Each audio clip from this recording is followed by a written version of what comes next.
আসসালামু আলাইকুম গাইজ, দেখুন সকালবেলা ডিউটিতে যাইতেছি, কত জাম দেখুন, রাস্তার কি পরিস্থিতি। মনে হয় ম্যাক্সিমাম 1 কিলোমিটার হবে। 1 কিলোমিটার জাম দেখেন। একটা রাস্তায় 4টা করে গাড়ি যেতে পারে, টোটালি 8টা রাস্তা, তারপরেও জাম। মনে হয় ম্যাক্সিমাম 1 কিলো পরিমাণ জাম পড়তেছে একটা সিগন্যালে আসলে, একটা রাউন্ড বোর্ডে আসলে। এখানে এত আইন ফলো করে সবাই, কেউ করে ওভারটেক করতে পারছে না। বাংলাদেশে হইলে তো মাইরে জুইরে সুইলে যেত সব।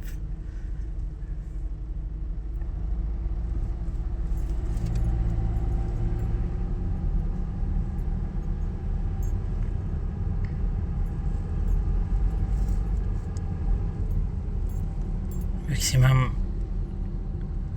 1 কিলোমিটার হবে, জাম পড়ে আছে। জানি না কখন যাব ডিউটিতে। দেখুন সামনে পিছের পরিস্থিতি, সব গাড়ি পিছিয়ে পিছিয়ে।